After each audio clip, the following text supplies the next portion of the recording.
pemirsa, hari ini saya ada kesempatan yang luar biasa.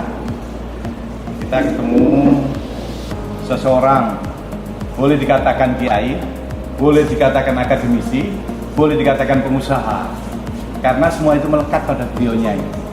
Dan banyak liku-liku hidup yang beliau lalui di dalam mencapai mimpi-mimpi yang tidak semua orang itu bisa melakukan. Nah, tentu pasti di balik itu semua ada spiritualitas yang menyertai kesuksesan dan perjalanan hidup yang bersangkutan. Tentu siapa beliaunya ini?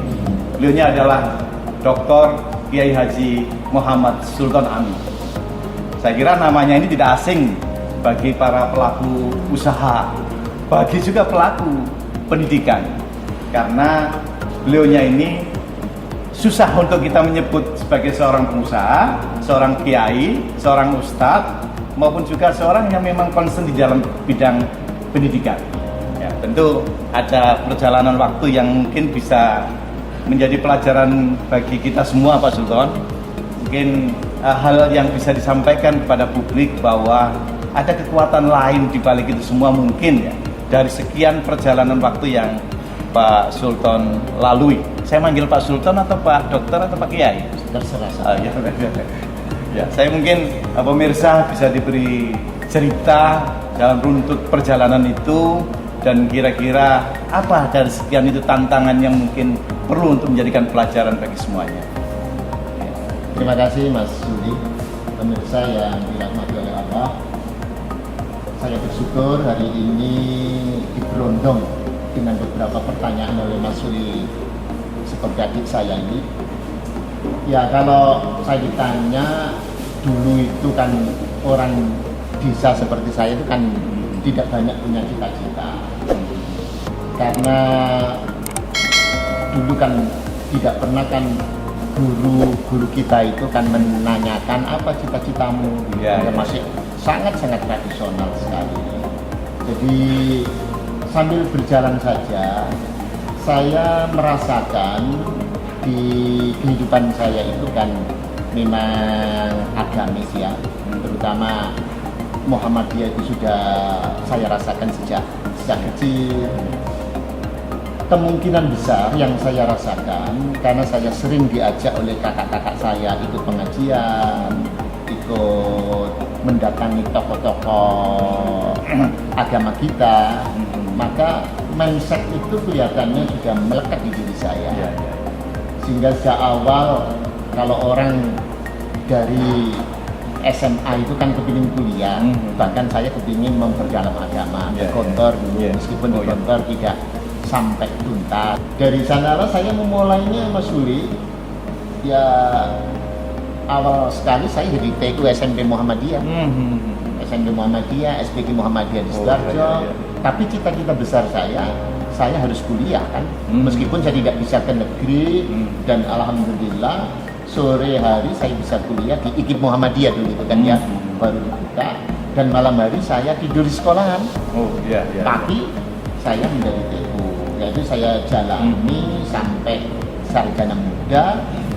Ketika saya maju dari TU itu kan saya sudah aktif di organisasi di ITM, dan saya aktif dakwah, kan.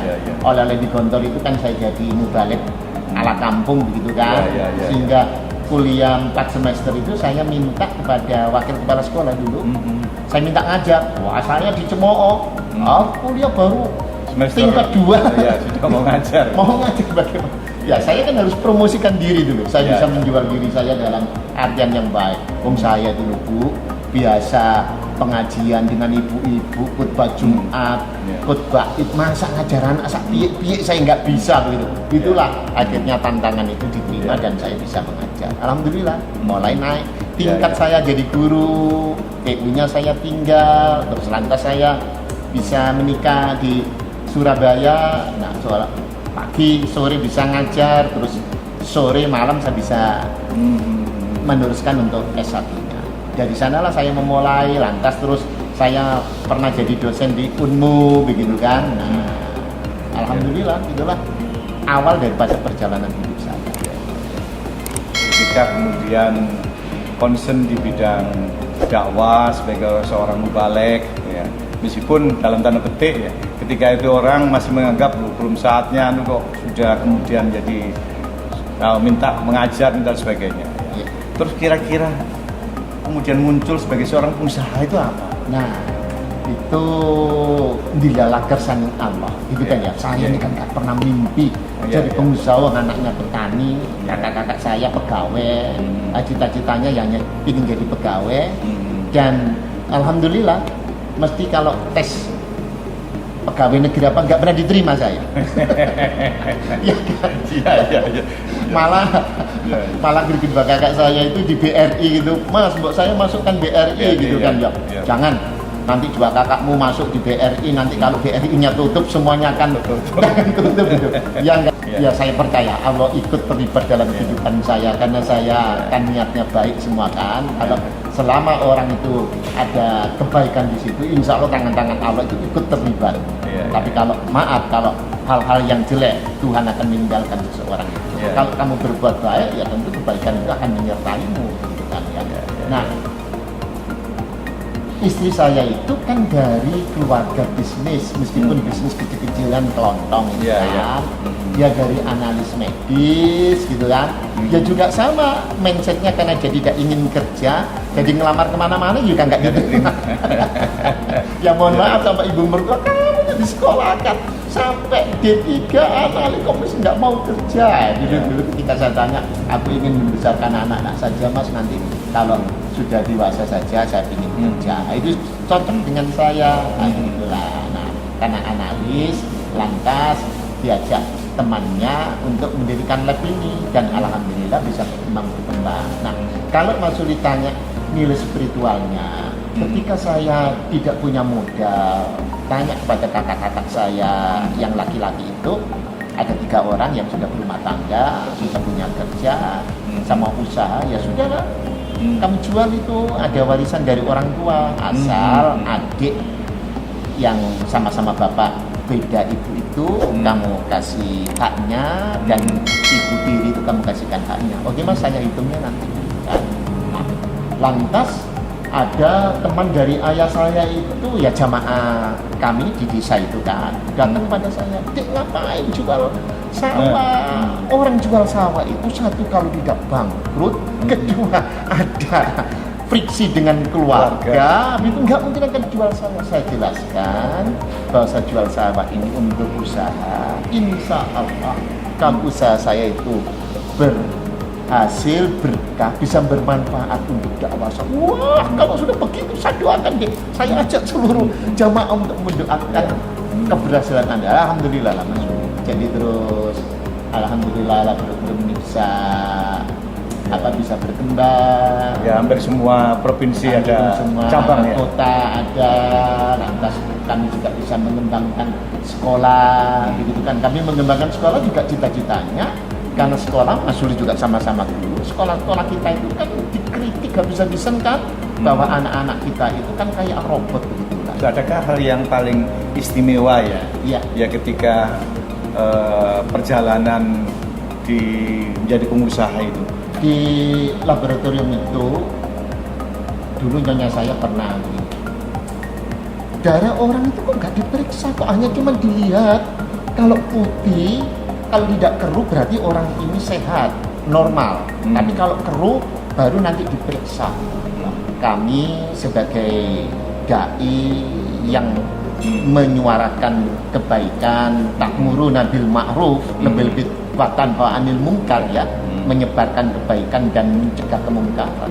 Artinya semua harus diperiksa, hasil baik, buruk, positif, negatif harus dilaporkan apa adanya.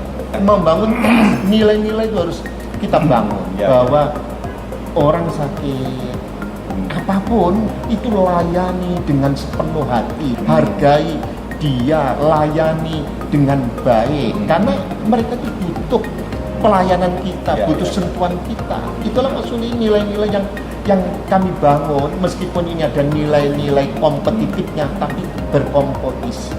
Kompetisilah yang baik dengan menawarkan keunggulan-keunggulan, kebaikan-kebaikan. Itu yang kami tanamkan kepada teman-teman. Jadi dengan usaha laboratorium yang luar biasa dan hampir semua kota punya cabang.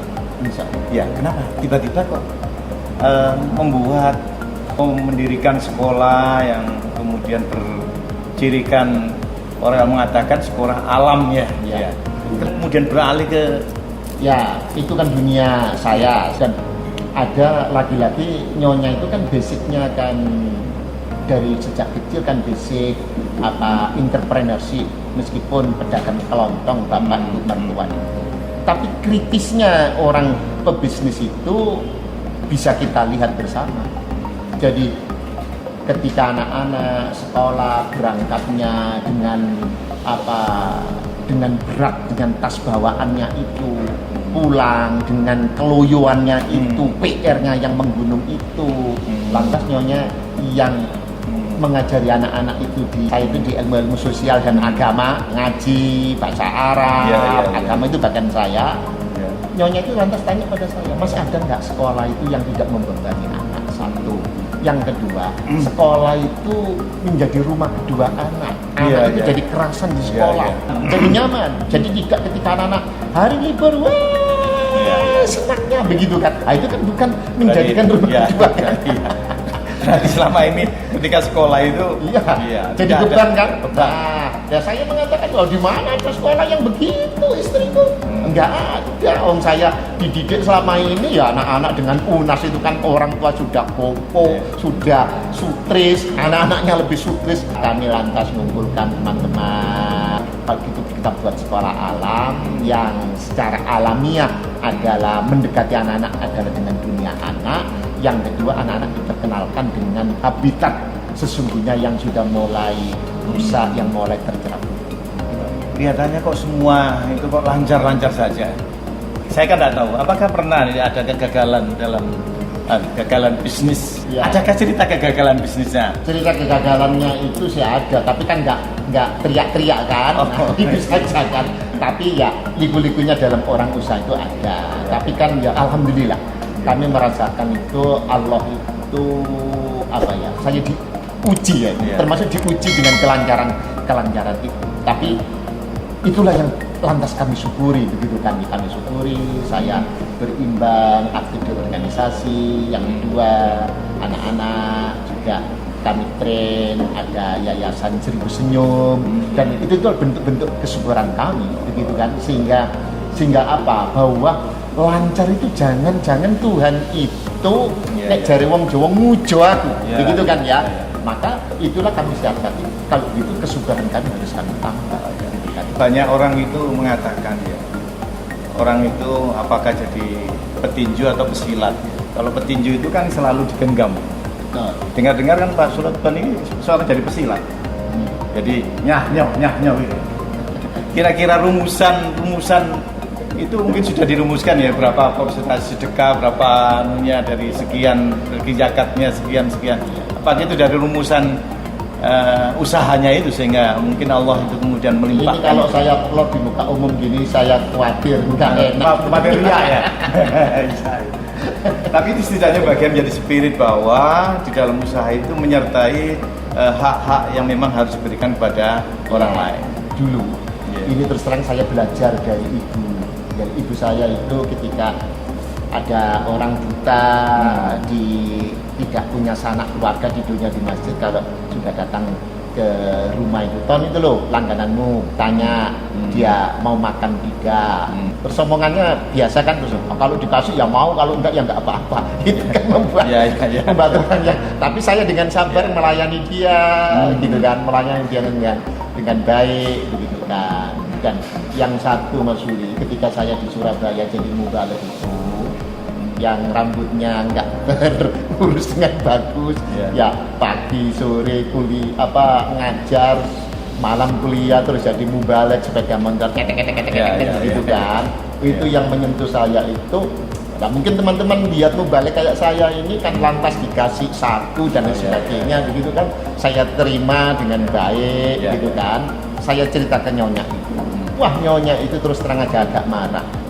Tahu bahwa masjid yang saya datang itu di Gang Buntu, ya masjid mungkin kelas berapa ya, kelas 4 kali ya keberadaannya itu memprihatinkan. Nyonya tahu karena itu di depan rumah kakek, ya saudaranya kakek. Kok mau-maunya suamiku mau menerima begitu itu gitu loh. Nah, mungkin melihat kondisiku ini kali ya, tak tolak.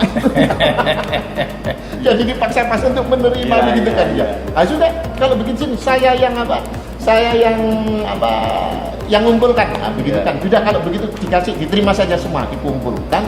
Nah, setelah akhir Ramadan itu kan, akhir Ramadan. Nah, uang ini banyak sekali, terus gimana? Ya sudah, Papa bawa aja ke kampung, diskusikan dengan teman-teman pimpinan ranting Muhammadiyah di Grogol Tulangan sana. Oh, itu lebih besar dari gaji saya. Saya bawa ke kampung, teman-teman, Bapak untuk apa ini uang sebanyak ini gitu. Terus ada ide gimana kalau untuk masjid? Hah? Bapak, kita kan banyak punya musol. Lah terus nanti setelah itu uang yang lain apa? Begitu kan? Ya sudahlah kalau begitu, saya kan punya rumah, warisan saya. Tak jual-jual kan nggak laku itu. Gimana kalau dibongkar? Wah, setuju sudah. Akhirnya terus begitu ya. Itulah yang memulai kami untuk ya kalau Allah itu kan mengukur seberapa besar yang dibelanjakan, itu kan yang milikmu kan begitu kan? Itulah yang menjadi apa ya? Dia belanjakan itu miliknya. Ya itu yang belanjakan itu. Mohon maaf. Jadi kalau saya berbagi soal begitu Mas Uli, maka kalau saya tadi anak-anak terus punya yayasan Seribu Senyum itu, kami kolek di sana, anak-anak terus memberdayakan masyarakat dan lain sebagainya. Saya minta kerjasama dengan ICA, NA, dengan Lajismu dan lain sebagainya, supaya untuk pembelajaran juga untuk anak-anak. Dari rangkaian perjalanan waktu yang Pak Sultan sudah lakukan, mungkin dikasih tip lah gimana bisnis yang bisa dicontoh oleh teman-teman para pemirsa itu, memberikan tip bisnis selama ini yang sudah dilakukan oleh Pak Sultan dari mulai. Ya, kalau boleh saya mensitir satu ayat. Allah itu kan membuat idiom bisnis itu kan tidak dalam arti bisnis sendiri. Umpama a'udzubillahi minasyaitonir rajim, hal adullukum ala tijaratin tunjikum min adzabin alim, itu kan? Ya. Nah, mengapa di surat Jumat yang ayat-ayat akhir itu kalau orang kepingin bisa masuk surga itu Allah pakai meminjam istilah bisnis, ya kan? Allah tahu bahwasanya bisnismen itu dia punya mindset yang hidupnya tidak pernah pensiun, yang dia harus kerja keras, kerja cerdas, harus berkualitas, harus memanage, mengelola usahanya dengan bagus, baru dia bisa hidup sampai regenerasi. Mengapa Allah mengajak berbisnis kepada setiap orang muslim kalau ingin masuk surga? Punyalah jiwa bisnis apapun gitu kan. Kalau dulu ada yang mengatakan begini, bisnis itu kan modal sedikit labanya besar. Bisnis apa? Nggak ada begitu. Kami sekarang itu nggak ada. Rugi pun kadang-kadang pebisnis itu Mas Yuli masih tetap dilakukan asal roda ini bisa berputar. Kenapa kalau orang berbisnis itu dari generasi pertama berhasil, generasi kedua sudah habis, apalagi generasi ketiga? Karena tadi itu tidak menjaga kualitas. Orang beribadah pun harus menjaga kualitasnya kalau kepingin konsistensinya di dunia dan di akhirat bisa berhasil. Itu jiwa bisnis harus kita kuasai. Menjadi guru harus jiwa bisnis, menjadi ketua perserikatan punya jiwa bisnis, menjadi pejabat punya jiwa bisnis. Karena bisnismen itu nggak bisa kalau dia mengurangi kualitas, ya jangan ditunggu, akan hancur bisnis. Apa yang kira-kira sekarang yang keinginan Pak Sultan kira-kira belum tercapai ini? Ya, saya ingin membuat membuat pemberdayaan masyarakat yang lebih luas, gitu kan? Karena anak-anak juga sajak concern di sana, gitu kan. Umpama bisnis ini kan juga di kalangan kita kan masih sedikit, dan kami ada cita-cita besar untuk berbagi untuk semua langsung. Mumpung saya masih punya kesempatan, itulah, mohon maaf nih. Pemirsa, jadi Allah itu di Al-Quran mengatakan, Innallaha la yughayyiru ma biqaumin hatta yughayyiru ma bi anfusihim. Jadi Allah itu tidak akan berubah nasib seseorang atau suatu kaum kecuali manusia ini ada upaya untuk melakukan perubahan. Begitu juga sebagai seorang bisnis, dia tentu akan melakukan upaya dan langkah-langkah untuk kemudian membangun konsistensinya dalam menyampaikan mimpi. Pelajaran dari Pak Sultan Amin tentu menjadi spirit kita, bagaimana ini menjadi narasi kehidupan kita semua untuk kemudian beritibar, mencoba untuk melakukan yang terbaik dan memberi manfaat bagi orang lain. Terima kasih. Assalamualaikum warahmatullahi wabarakatuh. Terima kasih Pak Sultan.